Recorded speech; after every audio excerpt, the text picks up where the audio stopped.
Today's episode is all about the scary stuff. Imagine if a zombies took over and The Walking Dead was real. Where would you go? Where would you hide? What would you do? What would you eat? It's going to be funny, it's going to be scary, and it's going to be everything you want. It's the Halloween special. Enjoy. Oh, and make sure you keep a torch next to your bed. You never know.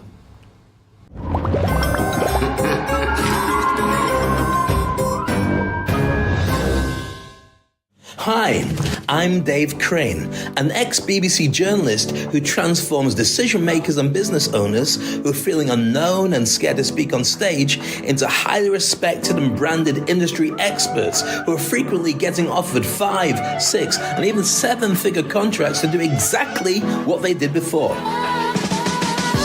During the pandemic, I lost everything except the belief that, like me, the world is full of frustrated leaders and game changers with untapped potential and brilliant ideas who felt time was always against them because they were worth much, much more and just needed help to learn to jump and grow wings on the way down. And so that's what I do. I help create industry icons.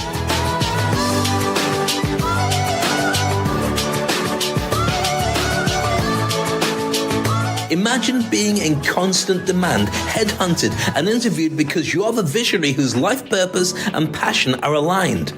So every single day you wake up smiling, truly happy, only doing what you want, when you want, and having plenty of time to spend with those you love. I created the Industry Icon program to give you simple, actionable, step-by-step strategies to help you to fly. If you're an ambitious entrepreneur or one in the making who's looking to create a business that makes an impact and a life worth living, it's an honor to be serving you. And now it's your turn to build a legacy. So let's get started. We need to talk. This is your time to become an industry icon.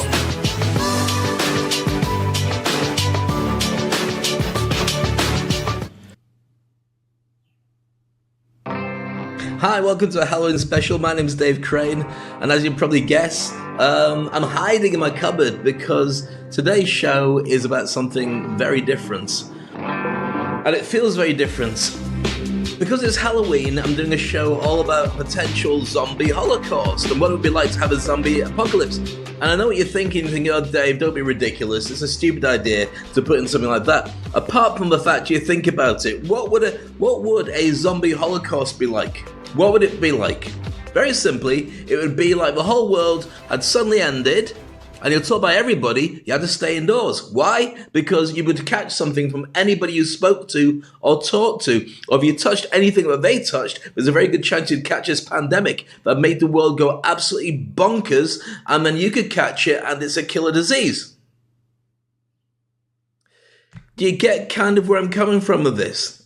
Yeah, I think you do. So with that in mind, in fact, let's not do the normal music. Let's stick with this a little bit longer, because it's kind of eerie. So today is all about zombie holocausts, and it's all about the normal show about how do you survive zombies, what causes zombies, is it how likely to happen, and will we survive? If it really happened for real, how long would the human race last? I'll tell you that today, and it will blow you away, and it will probably scare you quite a lot. Oh, by the way, cheers, happy Halloween. I'm in my cupboard and I'm hiding from everybody and everything because I'm kind of scared about all the different things. Now, I used to be worried about zombies for lots of different reasons, none least because of the fact my friends used to tell me about. My friend George used to say, oh, you should watch, 28 Days After. I went, okay, after what? He says, no, 28 days later. Or 28 days later, I said, watch that. I went, why, what happens? He said, it's fast-running zombies. I said, I don't like slow-moving zombies. He said, don't worry about it. It's really funny. It's a great movie. You'll love it. It's really exciting. So I said, no, I'm not watching zombies. Werewolves, vampires, ghosts, any of that stuff I can handle. Freddy Krueger, don't care. It's all rubbish. Zombies, and I'll tell you why I felt funny about zombies. Very simply because I was a DJ for many years. And so as a DJ, you spend a lot of time in nightclubs playing music and you watch people coming in and going, hey, how are you? Oh, great, fantastic. Turning into zombies by the end of the night.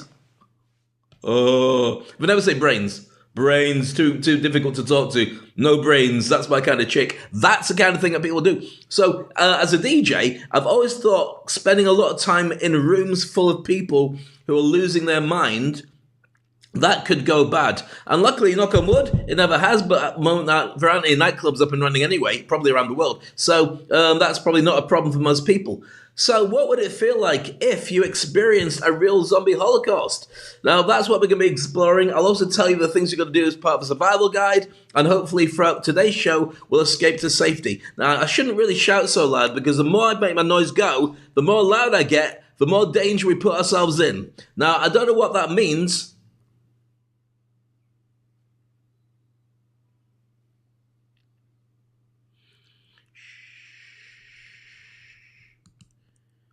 It's a Halloween special. I've got to keep my noise down. If I don't keep my noise down, there's a very good chance that these things will come back again, and there's no telling where they're going to go. I'm hiding downstairs in a cupboard. And so far, the whole street's empty, a bit like coronavirus. And there's a kind of worry that if this thing continues, then there might be something else that comes along. I don't know. So anyway, broadcasting live from Dubai. I'm on LinkedIn, Facebook, YouTube, Twitter, Periscope. I'm trying to keep the noise down. Do you see something then? I'd love to have your thoughts, your comments. Do you enjoy Halloween? Do you not enjoy Halloween? Would you pop round somebody's for a Halloween party today? If they said, let's go trick-or-treating with your kid, would you go today? It's kind of a worrying question. I don't really like being here, do you? No, I don't think so. Today, I won't... I was going to play my money thing, but if I play my money thing, it might make them a bit closer as well. Today, I want to teach you how to survive in a Holocaust, which should kind of save you money. Don't know if that's better. No, it's clearly not better. Now, here's the thing. If you're worried about zombies, then don't worry. There's no coronavirus or there's no pandemic. But what I will share with you is the fact that there's a couple of factors, and I will tell you later on about how we would survive if it came along. So you can start making notes, because you might well need to make some notes. Meanwhile, as always, welcome to the show. I hope we can have some fun. Happy Halloween, and we're not pulling any punches. Next up, let's find out where the zombies came from. Cheers.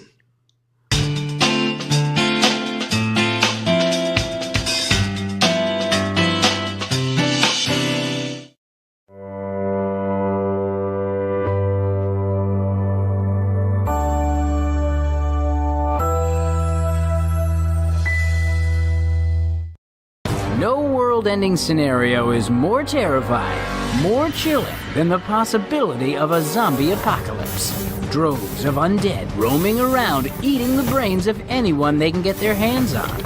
But are they real? Is there any chance that zombies could actually exist? Let's find out in today's episode of Colossal Mysteries. When most of us picture a zombie, we imagine an undead, rotting corpse that will stop at nothing until it eats you alive. Usually, zombies are depicted as a result of some sort of virus that's passed to living persons through a bite. Fear of the walking dead dates back at least several thousand years to the ancient Greeks. We know this because archaeologists have uncovered gravesites all across Greece, full of ancient skeletons with heavy stones placed on their chests. Why? To keep them from getting up if they came back to life. So are zombies real, or just another myth designed to keep us up at night? Well, as we learned in our episode on voodoo dolls, in Haitian culture, zombies were never meant to seem scary or dangerous.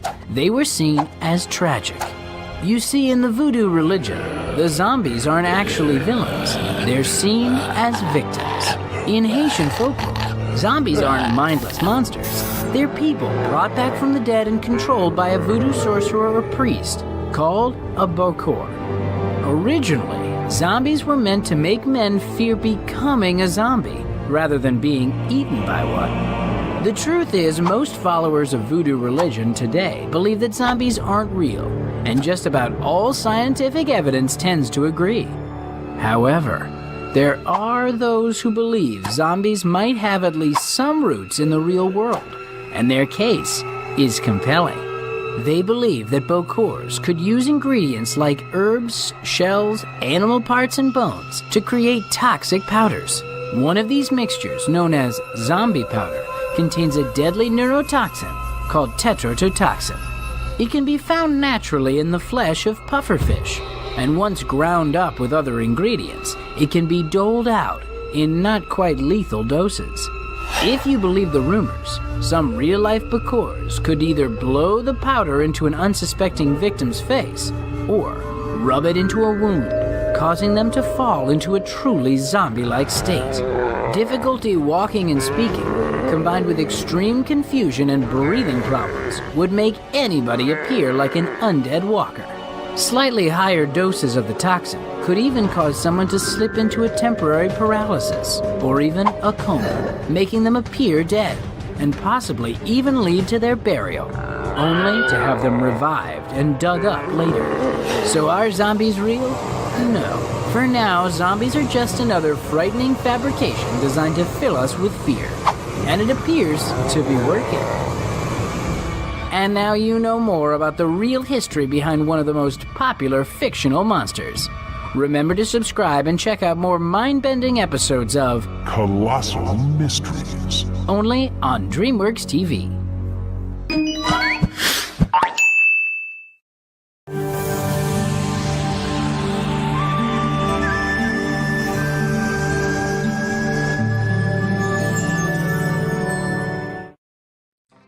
So welcome back to Speak on Stage, and today it's a special Halloween scary version. I'm now outside of my apartment. I managed to get away, and as you can see, it's not been kind. We're going to be investigating what would happen if the world was actually under a zombie pandemic, which is slightly worse than coronavirus. I never thought I'd say that, but it is true. I'm also about having a real laugh with The Walking Dead. Now, I've been a huge fan of The Walking Dead since it started. Watching every episode, sometimes several times, and it caught me at the beginning of kind of scary, hatey, lovey, but don't want to take my eyes off it. You know when you're a kid and you had to sit and watch TV and you'd go like that and cover your mouth so you couldn't scream, or you'd look behind the sofa and your head would be like that and you just like this. That was my relationship with much of the horror stuff. Now the thing is, I tend not to watch horror stuff because generally I don't care. I find it funny, or I'm just not into gore and stuff. But one of the strangest things about it is the people who've been able to deal with the pandemic better than anybody else, by far, are the ones who are into horror movies. Now that sounds like a really strange thing to say.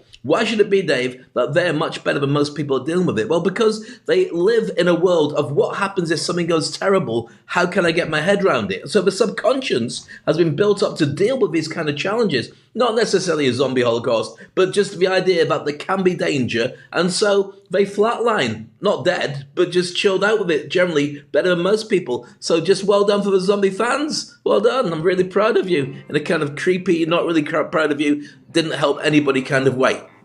So, I'm here outside now, and I've got my special survival watch. This I got actually from Amazon, and I'll show it to you now. It's kind of cool.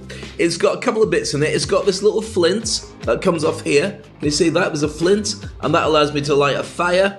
It's got a whistle, as if I want to make some noise when I'm hiding from zombies. It's got a compass here. See the compass there? Yes. And you see a light, which probably doesn't work anymore, but it was good when I bought it. Oh.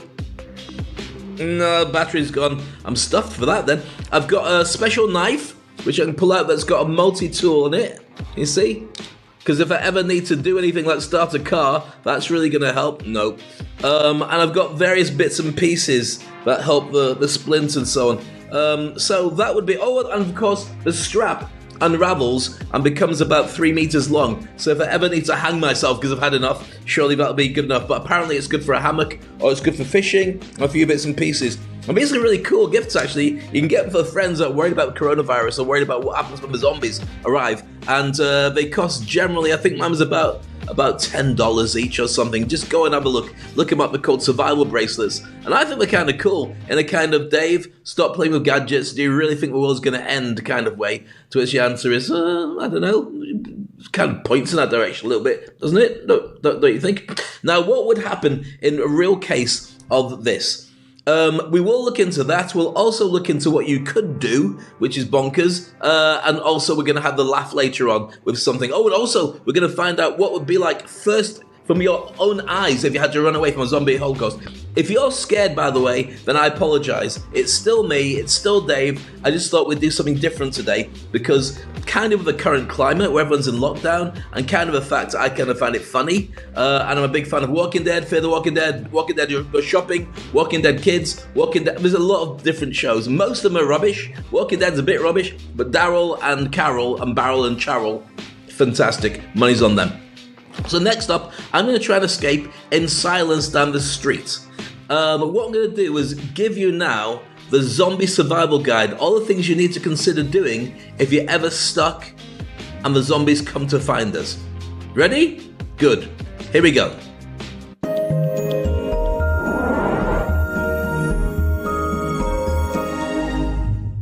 This is a public service announcement brought to you by the Pimsleur approach. You know it's coming.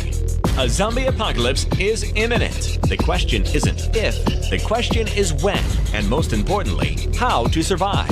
In order to give you the best odds of staying alive, we've delved into recent research in necroneurology and identified several key features of zombie behavior. First, we must identify the underlying disorder inherent in the zombie psyche.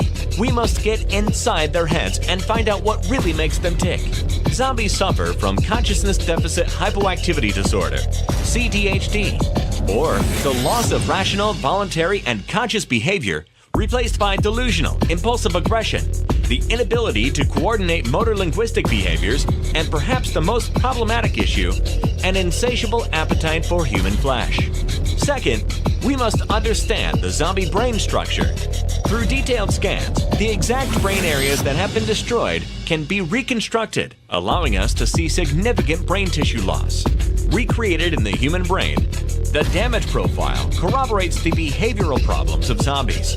Luckily, these very problems offer us strategies we can implement to avoid being bitten, and most important, continue staying alive. Survival tip number 1. It is easy to observe zombies' slow and uncoordinated movements caused by damage to the cerebellum. This severe ataxia makes them move at a snail's pace and allows the human to easily outrun them. Don't worry about warming up, just run. This may be enough to reach a safe hiding place. Survival tip number 2. Zombies suffer from amnesia caused by loss of the hippocampus, leading to extremely short memory spans. You can take advantage of this by staying quiet, hiding, and waiting it out. If they do find you, see tip number 1 and sprint. Survival tip number 3. Due to damage to the parietal cortices, zombies can't feel pain. If you can't kill them by damaging the brainstem, don't try to fight them. They won't feel a thing. Instead of tiring yourself out, try a single swipe at their heads with an axe. Completely detaching the head from the spine is optimal. Survival tip number 4. Zombies are very easily distracted due to the loss of the posterior parietal cortices. It is difficult for them to coordinate hand-eye movements, perceive more than one object at a time, or fixate their eyes. Take advantage of this defect by distracting them. Throw a ball for them to fetch. Or better yet, hand them something they can really relate to. An electronic gadget such as a smartphone or iPad. Survival tip number 5. If you are unable to outrun approaching zombies, try mimicking them. Due to their confusion and misconceptions, they'll mistake you for one of them, buying you critical moments for escape. Remember, when we understand a zombie's head, we avoid becoming one of the undead. So there you go. See, I thought it was easier than you thought. And now that, while that was going on, I managed to get out to the forest. And as you can probably guess, I've been playing with a green screen overnight, but that's a complete separate thing. So I'm now in the forest, there's a deer behind me. I'll keep the noise down slightly. I don't want to scare the deer, but even so, more than that, I don't want to attract zombies. Now, there's a couple of things about zombies which you need to know. And I love your thoughts, I love your comments, and if you're having a laugh with me as well, then that's fine. If you're not having a laugh, and it is freaking you out a little bit, then I apologize. At least I got out of that scary room earlier, which was never good. A couple of things you need to know about zombies versus humans, even though zombies, of course, were humans, is the fact that man is the most dangerous predator of all time. That's why man dominates the planet. So, even if man was to be up against man, when I say man, I mean man and woman and child and LGBTQ and everything. I'm not naming anything, right? I'm just saying that we're very good at being predators. We're very good at defending ourselves. I'm going to be sharing with you in a few moments a study that was done to see what would happen if we really had one break out. In 100 days, how many humans would be left on the planet? This is going to freak you out. But I will say a couple of things. Oh, I'll save it for that. I'll save it for that. I won't save it. Yes, I will save it for that. No, I'll tell you a couple of things. If we were in nature and zombie holocaust broke out, nature fills a gap. Now, this is the thing that people don't maybe think about with all the shows. If you find a human that's got its brain missing and it's going, and walking all around, to nature, it's a walking buffet. So first of all that rotting flesh, all the parasites are like, hey, we can start chomping down on that. So we'll start getting rid of that. Secondly, you've got to think about the fact that things like the Achilles tendon are needed for us to walk. If that perishes or disappears or gets eaten or get hacked at, they can't walk. So they have to crawl, which makes it a little bit easier. It's just like walking over crocodiles, kind of. Not that you should walk over crocodiles to practice anyway. So that's kind of a little bit easier. By the way, I love your thoughts, love your comments. Let me know where you are. It's Halloween, so I thought we'd just do something different rather than try and talk about how to improve your business. I thought I'd just share with you how to survive. And if we do get a zombie holocaust breaking out and the apocalypse is here, just like The Walking Dead, then you can just rewind this, get off LinkedIn, as long as the electricity hasn't gone down. And with that, you should be able to find a way to survive. So it kind of helps you in businesses. Did you hear something? Okay, so as I was saying, nature fills a gap. So the bacteria would be massive. They would attack every zombie and start breaking it down. And that would spread like a disease as well. So within a very short amount of time, they're just walking meat sacks. So that would be better. And also, remember, what stops all the lions, the tigers, the bears, and everything else walking around? Us. They're scared of us. We walk around with guns and we stop them doing anything. The minute that you stop being the number one predator on the planet, other predators step up. So rats would have a field day with it. Just domestic animals, dogs would enjoy it. And this is without looking at them becoming zombified. Because there's a reason why in The Walking Dead there are no animals that get zombified. It's because Robert Kirkland, the guy who wrote the cartoon, the comic of The Walking Dead, sorry, graphic novel, because we're all grown-ups, he couldn't draw animals. So that's why there were no animals in The Walking Dead. You didn't know that, did you? There's lots of deer and dogs and stuff. I almost said a bad word. So that's why there's no animals. But supposing that it didn't affect them, then you're going to end up with things like, for instance, crows. Crows and flying animals like that would just multiply. There's nothing to stop them. So every time they saw humans, they'd just get on them, peck, peck, peck, peck, peck, peck, peck, and the humans would drop. Because skeletons can't walk anywhere. You've got to have all the bits and stuff attached to it. So we would not be the number one predator on the planet. There'd be lots of other things stepping up to fill the gap, whether it's foxes, unlikely, rabbits, vegetarian, snails, probably about the same pace as zombies, but other things that are natural predators would start taking over and start running the place. Does that make sense to you? Good. All right. Also, remember the fact that humans are the number one predator, so we would very quickly learn to deal with it. Same as you when you've got an infectious disease that could kill anybody within a very short amount of time, and it's invisible, and if you come close to people, hug them, talk to them, you can catch something. With PPE, with masks, and with gloves, and with social distancing, even without a vaccine, most of us are going to be more than fine. And I'm not saying that to be disrespectful to the people who've suffered, and I feel for you, and completely. I'm not saying that. I'm just saying it from a Halloween point of view. We came to terms with it. Most of us came to terms with the science of it very, very quickly. And so the distancing went on. Okay, we'll be looking at the actual facts and figures of that in a moment. Meanwhile, what I want to do is with you now is share something very, very cool indeed. This is another video of, and it's called Parkour, Parkour. And it's when these guys do these daredevil things of jumping on buildings and jumping over like walls and stuff, and they got like a GoPro and they go really fast. Now these are brilliant, and the guys who do it are nutters, but it's never less than 1,000,000% entertaining. What would happen if a real zombie holocaust broke out? You were one of the soldiers who's going to investigate, and suddenly you came up against something right in your face. Yes? Are you with me? Are you excited? You should be. If you're squeamish, don't watch. If you're not squeamish, and like me, you can't take your eyes off it, then you will love this. This is Zombie Parkour, and it's on Speak Onstage. And look away if you don't like it, but I think it's fab. Let me know your comments. Speak Onstage.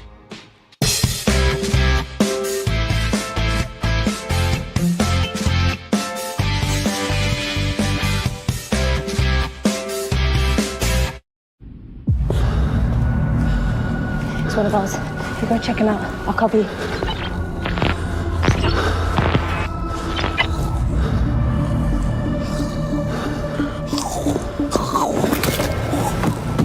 Check him out. Take the ammo. Got your back.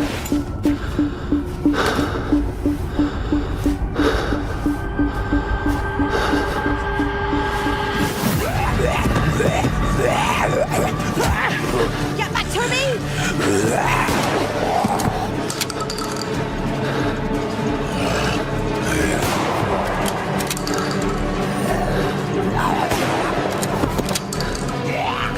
Shit, let's go!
Happy Halloween. How are you? Are you scared? Yeah, you should be. It's a bit of fun. Happy Halloween. And I thought I'd do something different today by imagining what it would be like if we actually had a zombie holocaust. And here I am outside, surviving the fear of being stuck with nowhere to go. And everywhere you go, there's these things. Now, what would that actually mean? The boffins, did a test using, students actually verbatim. No, they didn't. They did a test to see on computer what would happen with a business model of zombies if you put in all the factors of what zombies would do and what would they affect. So with that, they looked into it. I say they, I don't know what the name of them is. I'll probably have a bit looking here. So guess how many people will survive a zombie holocaust? And you can find this on Forbes. It was done in 2017. You can find it in quite a few different publications because everybody reported it. Because everyone's a huge fan of The Walking Dead. Which I am indeed. Which you can probably see why I'm doing this and not doing other stuff. But probably do werewolves next year. Yeah, exactly. I'll tell you what I used to like. I used to like vampires. Until Twiglet came along, Twilight to everybody else. And as soon as they start being sparkly and beautiful, and darling, look at my nails. Everyone's got big nails in horror. But I just went, no, vampires don't do that. Walking Dead, well, I know it doesn't happen, but at least make your vampires cool. Like, what do I like? I like the Anne Rice books. They were very cool. And other stuff. That was that film with Adrian Pasdar, long time ago. Very early one done by Catherine Bigelow, who went on to win Oscars for doing lots of big movies.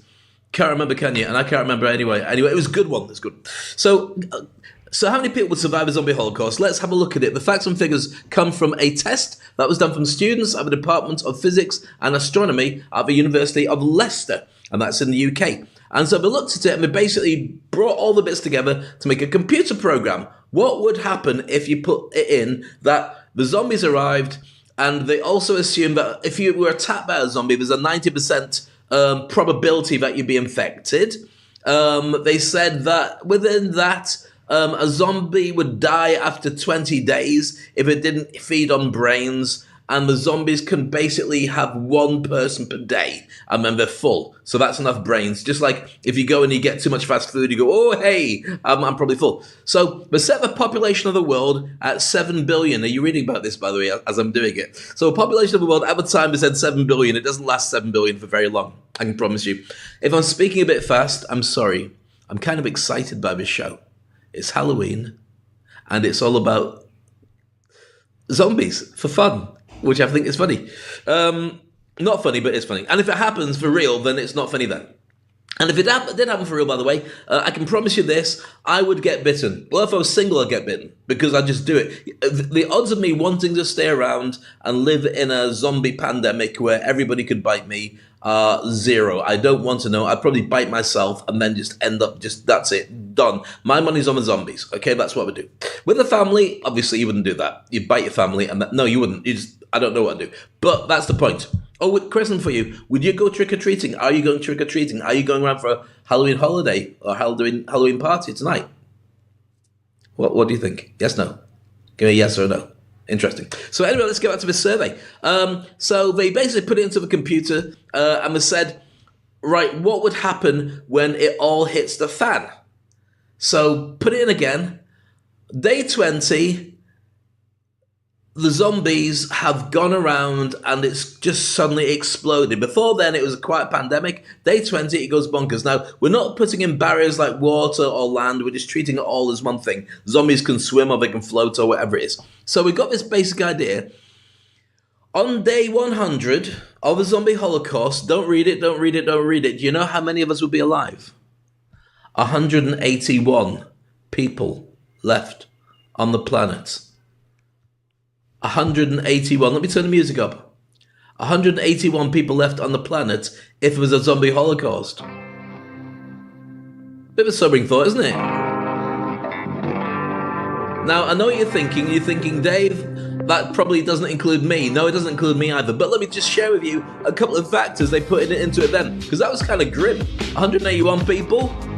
Probably not anybody I know, and probably somebody who owes me money would be left with me. And I'm like, well, where's the money then? Oh, you want money now? Let's break into a bank. Okay, it's full of zombies. Don't worry about it. Do you know what I mean? So 181 people on the planet would be challenging. So then they decided to rework it with different stats, because of course everybody just got really worried. And the idea was then that you could emigrate or you could stay in a zone and they wouldn't go to different zones, they'd stay within their zones.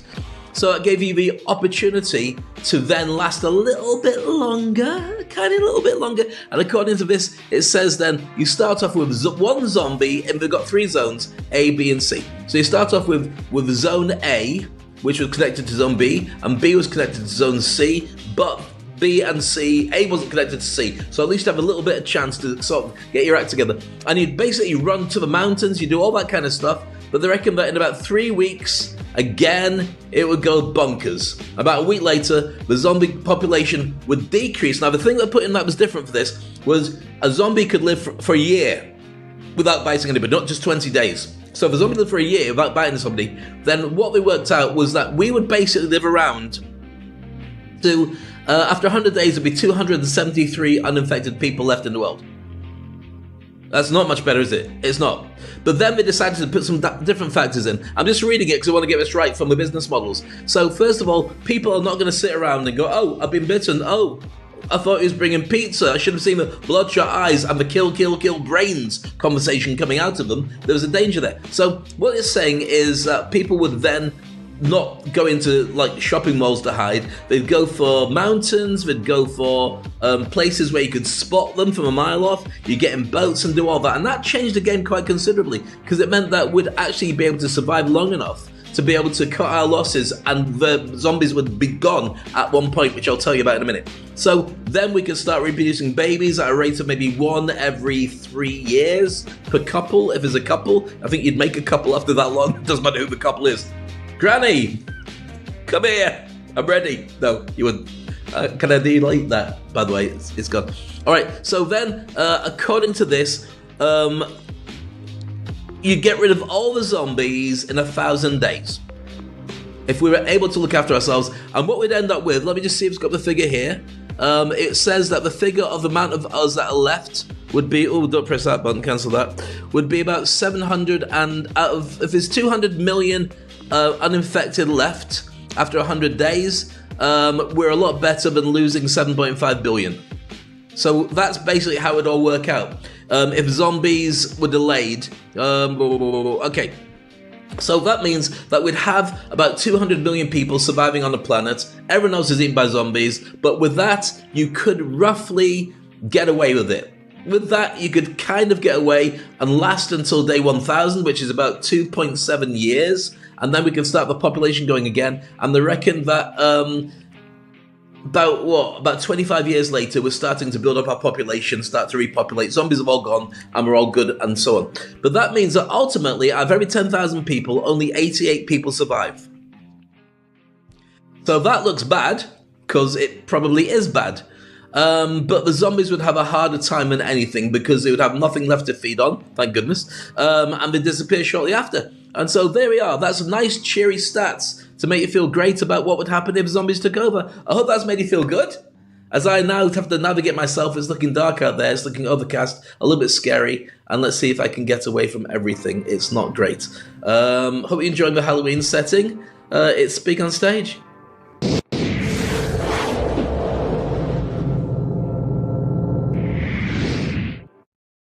So here we are with Speak on Stage, and this is the scary bit.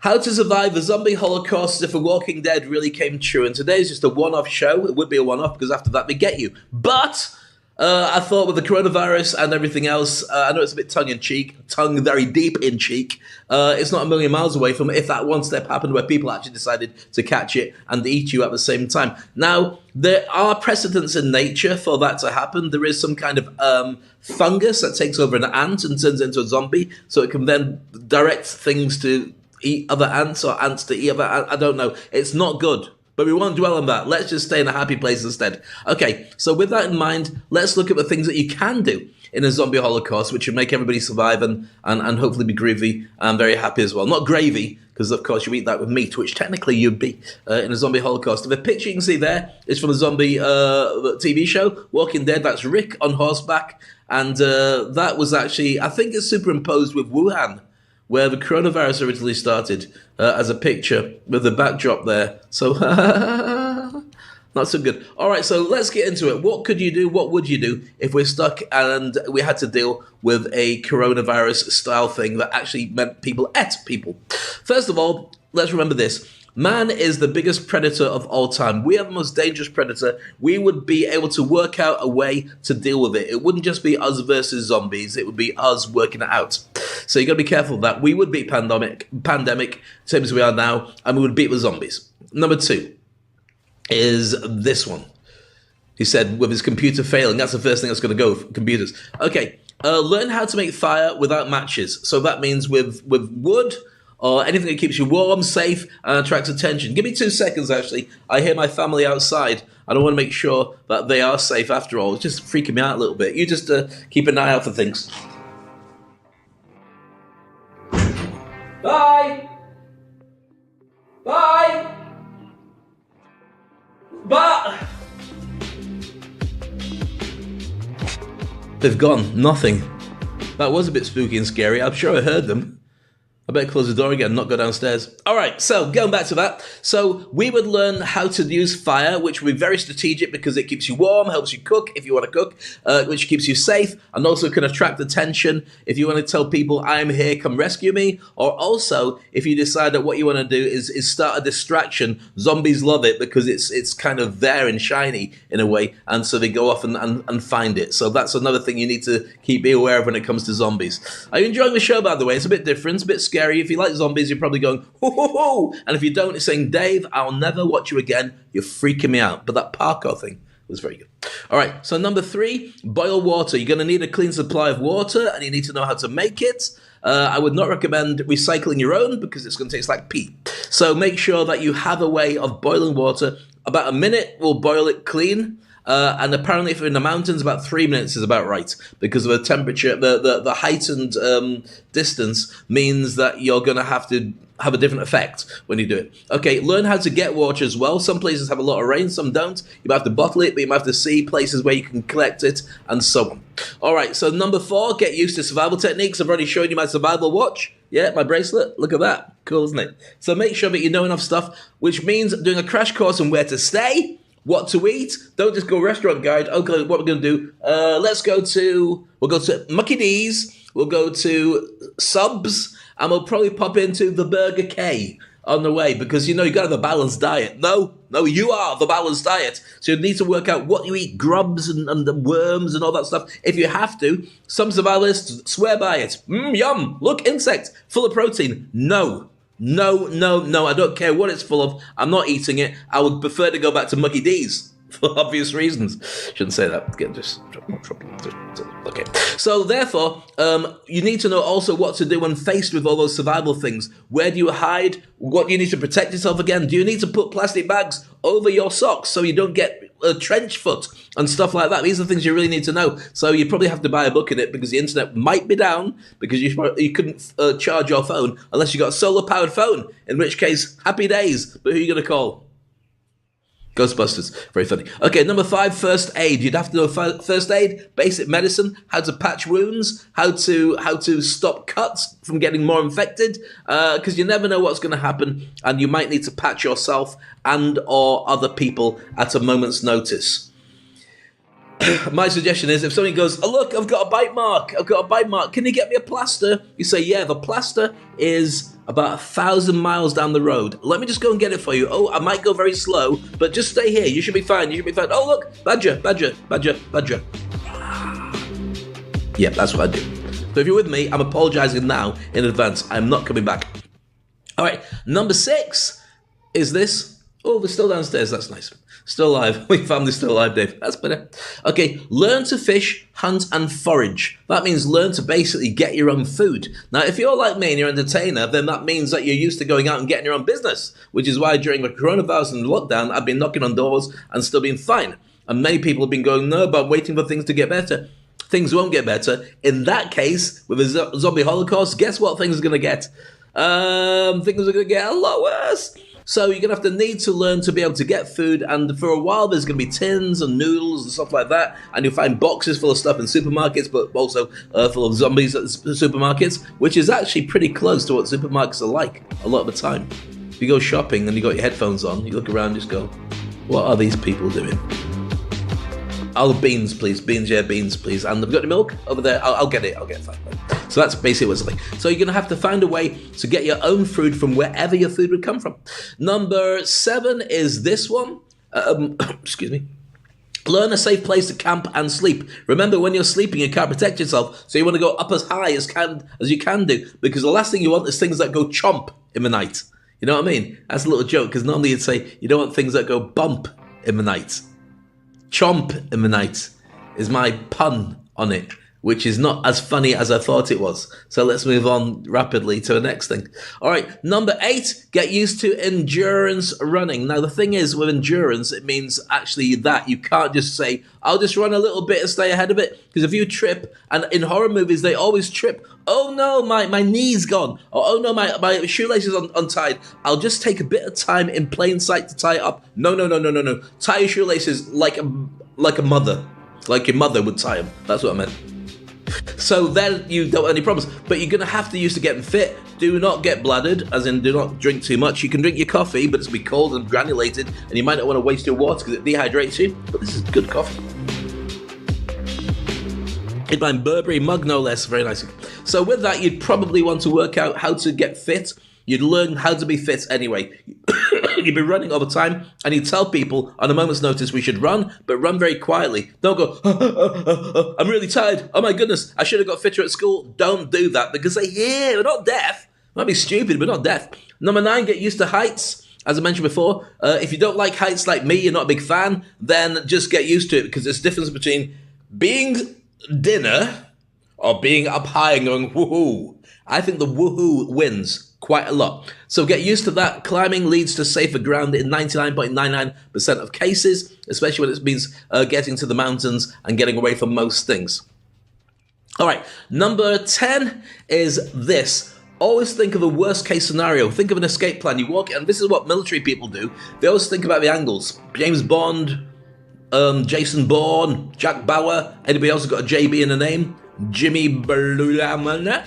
Nope, not a real person. But anybody who's in military will walk into a building and will be working out what the angles here, who could be a danger. Obviously, when you go into a zombie holocaust, always think about your escape route. Always think about what could happen if that happens and this happens. Always think about if you leave your stuff stashed near the door, or so people couldn't steal it, because the biggest predator is not going to be the zombies. They're just going to be a pain in the butt or in the neck or in the head or wherever they bite you. It's humans surviving against humans because there are no rules. It's going to go really bonkers, isn't it? People are not going to say, oh, you know what, you have that sandwich, I'll just lie here and cry. No, sandwich. That's a zombie biting you because they wanted the sandwich as well. Unless they're vegetarian, in which case it'll be, no, have you got anything a cucumber in, please? Not really. So you've got a real challenge in the fact that you have humans that you're going to have to deal with, as well as everything else, and you have to make alliances with people that you trust, and you have to have a real reason for the ecosystem of watching each other's back. Otherwise, they might run, or they might disappear, or if you, in the middle of the night, find zombies coming, you might have to go and leave them, not wake them up, just in case they make a noise, and you get caught. Not good. Not good. You have to work out a plan with them. So make sure you've got escape plans and think through every scenario, and if you like somebody, tell them what your escape plans are, and they tell you. You realize that today's show is rubbish.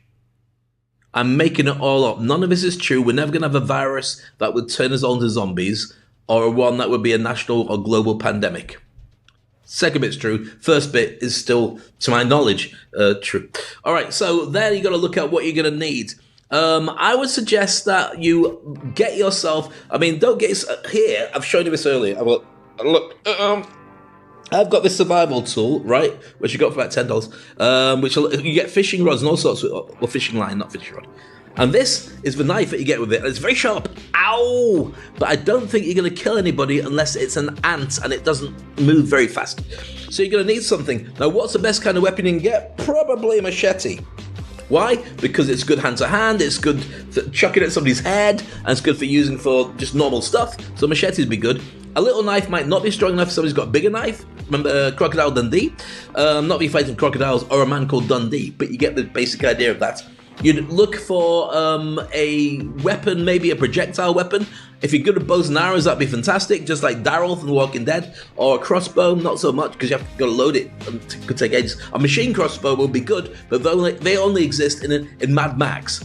But some kind of gun. If you live in a country that doesn't let you have guns, like Dubai, for instance, then you are going to have to get one from somewhere, or just make it out of paper, and as it flops like that, just go bang, and then run. And hopefully the zombie will start laughing, and you get a head start on it. But you're going to have to find something, usually something with a bolt on it, a gun with a bolt on it, because then you know it's going to work. Okay. Ideally silent, ideally reusable, and what I would do is, because I'd be thinking about the optics, I want to make sure that I look good. So that's why I've got this on my head, for my hair, to be able to chill out and look like I'm a survivalist. Or just look like I look like somebody who's unemployed, really, don't I? To be honest. Okay. Well, anyway, that would be the deal. Because this can double as a face mask. It can double as a pair of pants. If you don't like wearing them, because you've pooed them, because you're stuck in a zombie holocaust. Number 12, stick to the waterways when possible, or stick to places that haven't got like normal roads, because they're going to be full. full of traffic, and full of potential zombies. So stay silent. Getting onto waterways is useful because of the fact it changes so much, and therefore you can make no noise while you're traveling around. Like a barge. There's one really funny TV show in the UK called Zomboat, where they're on a barge. Now, if you don't know what a barge is, or one of these long boats, is they move very slowly, so you could probably walk a little bit. If you ran, you could catch up with one, but if you're walking, you can't. Narrow boats, they're called, and we got them on these the barges. We've got them on these special pathways and rivers in the UK and many countries, Holland, places like that. And so when you go on a narrow boat, then you move slowly and you can recharge the batteries, and you watch TV for a little while and all the rest of it. And it's a really beautiful experience, but you go through fields. I don't see anybody. So this TV show, Zomboat, is all about being chased by zombies as they escape on a barge, on a narrow boat, which is going very slowly. So they're slightly ahead of the zombies all the time, but not by much, because they can't go much faster than that. Very funny. Doesn't sound it. Sounds scary, but trust me, it's great. All right, getting on to this. So stick to the waterways as possible, as much as you can do. Number 13 is make sure that you learn to read people better. I mentioned this earlier. We are the ultimate survivors. You want to make sure that you're with people that you trust, and that should be really your family members. But sometimes if they throw you at the zombie and say, oh, by the way, have you seen Dave? Since coronavirus, he's put on so much weight, here's like a buffet for all of you. So what we'll do now is we'll just kick him in the leg so he goes, ow, makes a lot of noise, and then you can chomp down on him. We'll get in the car and we'll go, Dave, you know what? We love you, but it's going to be cheaper at Christmas. Bye. Bang. That's what I'm scared of. And that's my wife and my kid. I'm joking. Okay, so with this, by the way, if you just join me, you've missed a load of fun or a load of horror, depending on how you look at it. Or Dave's gone bonkers. A bit of everything. Now, we're looking at how to survive a zombie holocaust, and you're saying, but there isn't one. I know, but if there was one, you'd be watching the show. Right now, you're going, but you wait. Number 14, protective gear. Can you imagine having like a Kevlar suit, or at least all the joint bits that you got, so it's all unbiteable, shall we say. So I would start off with Kevlar, like Iron Man, or I'd go for scuba diving kit, because it's really hard to bite through that rubber, I would guess, because I've never tried, but if I did, then I would probably say that. I don't know. Stuff that's splash proof is probably best, so you're looking at PPE gear, so you're going to have like something on a mask, stop stuff getting in your mouth, ideally some kind of goggles or glasses that don't fall off. Mine fall off all the time when I sneeze. You might have seen it in the show with something going fall on the floor, and then I try and find them because I can't find glasses without glasses. Should have 2 pairs of glasses, one to find the glasses, one to be glasses, so technically one of them could be for show and the other one could be for real. So I'd have, like, when somebody calls you 4 eyes, I can go, that's not true. 6 eyes, mate. Get your insults right.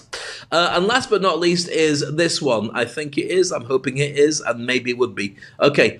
Stop playing by the rules. Nobody else is going to play by the rules. If you think about it, really, if it was a zombie holocaust, I don't think the police are going to come around and say, by the way, we got a complaint from you the other day.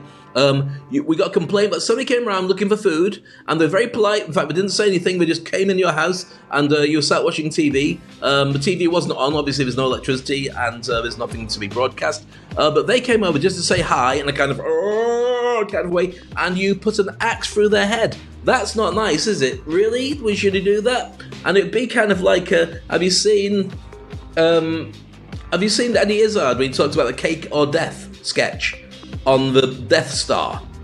So Darth Vader's on the Death Star, it's the Death Star canteen. Of course, people are going there to die or to get put down. So we give them a choice. It's like cake or death. You say, cake or death? Yeah, we like cake or death. I'll have cake, please. Okay, there you go, there's your cake. Next, cake or death? Can I have cake as well? You can have cake, there you go. Enjoy, sit over there at the table. Anybody else? Cake or death?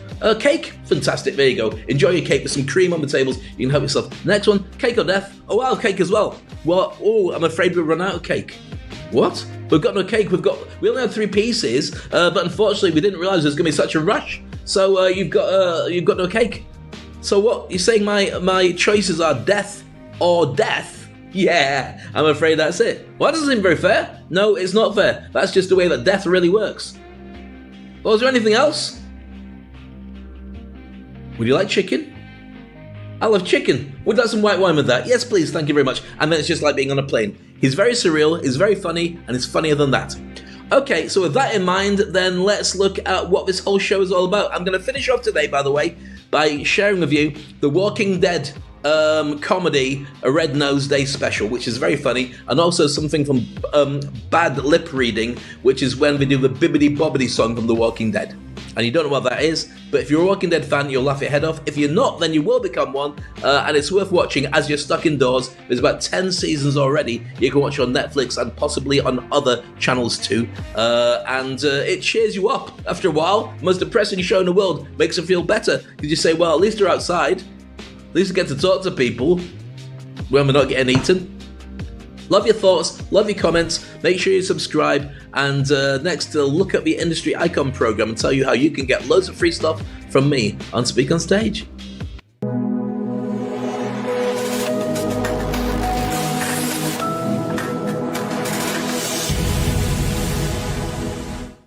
So, welcome to Speak on Stage. I'll typically take you through this very quickly so I can explain exactly what it is. So Speak on Stage is what my proper show is, and normally most weekdays, this is show number 71, by the way, because yesterday we did Toilet Paper Diaries showing all about the elections. So if you enjoy this show, by the way, we do proper subjects, not just zombie stuff. But if you really want to become much more effective at speaking, then this is great. Not just speaking, but brand building. The two fit perfectly well together. You might be saying, right now, Dave, there's no gigs. There are gigs. I'm doing gigs, trust me. But they're also online. But also, the more you speak, the more you communicate, the more you can do a show like this, podcast, radio, you could do short videos, you could write. It's all your voice being expressed. You can position yourself as an industry icon. Now you're wondering, would I be any good at that? And let me just illustrate to you how you find out. Go to speakonstage.com. And there you'll see two buttons. The green one there is for joining now. You can have a look at the special modules for you to train for an incredibly low rate to become a brilliant speaker. But you might want to do a survey. If you want to work with me directly, go to the gold button above my head there, the one that says Industry Icon, and press that. Once you press it, you go through to this page, the Industry Icon page, and then you get to take a free survey so we can find out how good your brand is, how well you're doing, and where you need to be able to work on certain things. And then after that, we can work out whether it's worth us working together, in which case you get a free link to a Calendly booking. You can book me for 10 minutes just to go over your brand, go over your results, and find out whether we could get you to be positioned really well in your industry. The idea is if you can become a great speaker and you can be positioned as an expert in your industry, you become a go-to person when it comes to getting business done, and that has a byproduct of marketing you really highly and being seen really highly. So you spend less on Google ads and less on Facebook ads and less on LinkedIn ads and YouTube ads and a lot more on just doing what you do and proving to people that you're brilliant in your niche. This does not include creating clickbait so you become popular but nobody knows what you do for real and nobody hires you. This is all about getting you to be the very best that you can be. Does that make sense? Good. I hope so. If not, then that would freak me out. So with that, it's kind of exciting. I hope you enjoyed the show so far. And next up, we're going to have some laughs. About time we had some laughs, don't you think? It's Speak on Stage.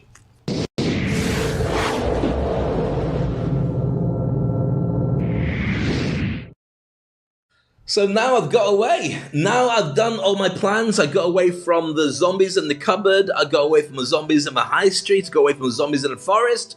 I got away from the zombies in the post-apocalyptic city, and then I got a boat and a taxi and an Uber, and now I'm in the Maldives, which is a gorgeous island or set of islands, about 1,000 islands, and apart from the fact that you can't go out hunting anything apart from fish, lots of fish, yummy fish, you have peace and quiet, and you just chill out, and it's kind of nice doing this, do you see? Oh yeah, this is how we roll. In fact, to be honest with you, this works for me really, really well. I'd be happy living here for a very, very long time. Can you just see that? A bit just wonderful. Zoom in on my face. Happy face. Lovely. David's very happy now. And you can see I'm just going to go swimming in a bit. Just checking. Clear water. No zombies. Nothing. Not even killer sharks. Just me and my curtains. And I can be laid back. So today was a Halloween show. I hope you enjoyed it. It's all about the dangers of what would happen if we got attacked by zombies. And as it worked out, we last 100 days. There'd be 181 left us on the planet. But then we'd defend ourselves and we'd repopulate the Earth. So we'd be fine. There's nothing to worry about. Honestly, we'd be fine. Just make sure you wear a mask. Otherwise, it could go a lot worse than that. So with that, I'm going to leave you with two videos back to back. First one is my heroes, Daryl and Carol and Barrel and Charol, and Rick from The Walking Dead with a special for the Red Nose Day. Filmed a couple of years ago, but it was kind of cool. I thought I'd share it because it was appropriate and funny with today's show. And then a segment, which is one of my favourite bits from the Bad Lip Reading Show, which is a YouTube channel. They basically take the way that people... In fact, can you hear the music here? I've got music, it's really nice.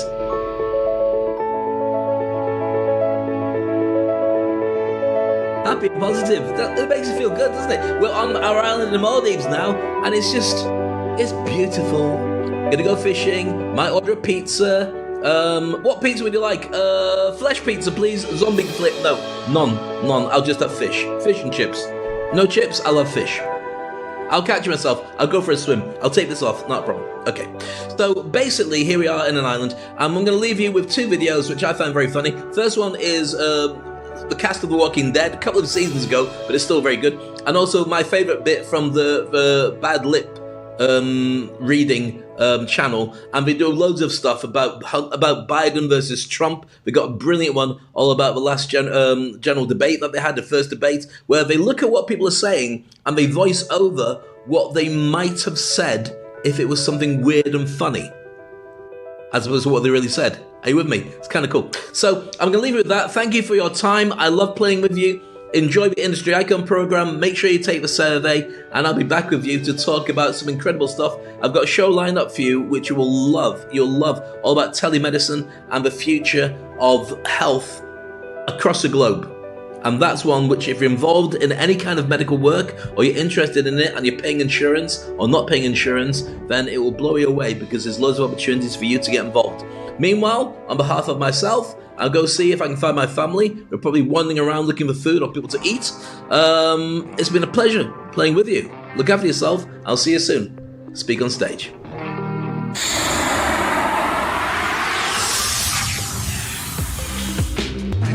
This for long. Hey, your milkshakes I got.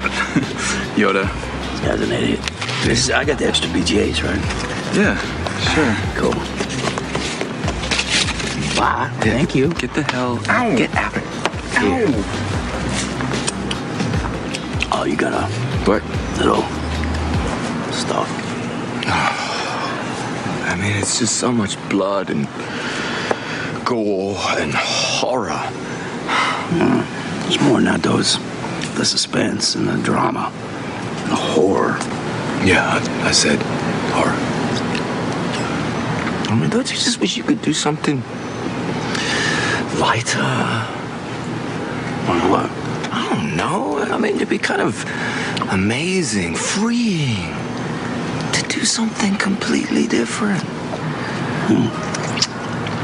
Something that would bring sweetness and light into the world. Yeah. Something like... The Walking Dead Red Nose Day Special, starring Andrew Lincoln as Sheriff Rick Grimes, Norman Reedus as Daryl Dixon, and Merle's Hand as Merle's Hand. And featuring Sonequa Martin Green and the high-impact, low-key charitable Boogie Down Dancers. Introducing Daryl's family. Jeff Goldblum as Professor Reginald Dixon. Yvette Nicole Brown as Auntie Izzy Dixon. And Zebutar, the Unconquerable Dixon. With Stephen Yun as Glenn, with his partner, Edmund Roddington III. Josh McDermott as Eugene Porter. Christian Serratos as Rosita Espinosa.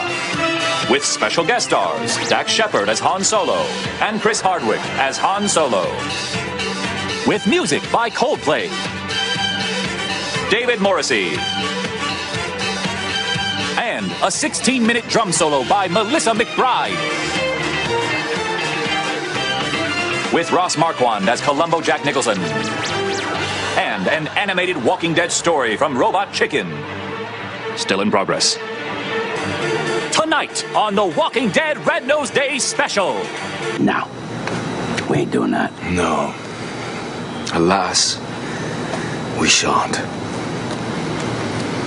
Why you say stuff like that? Alas, we shan't.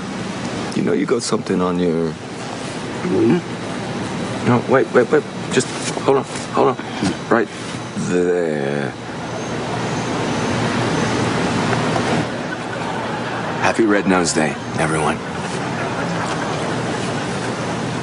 Who are you talking to?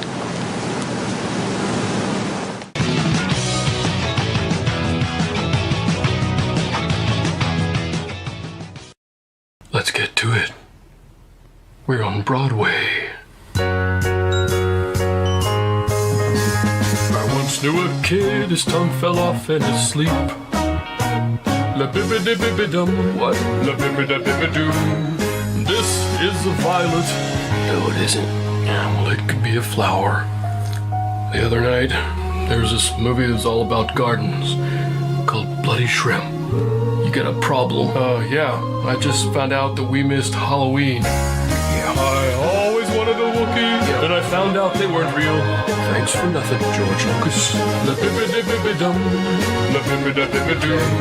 La bibbidi bibby dum, getting old. La bibbidi bibby doo, no more. La bibbidi bibby dum, one stop it. La bibbidi doo, you're like a dope thief. Cluck went the chicken, and that's how they do it on Broadway. That's it for me. I hope you enjoyed the show. Normal service will be resumed on the next episode of Speak on Stage. Meanwhile, have an amazing Halloween and don't go out alone. You never know who's out there. Bye.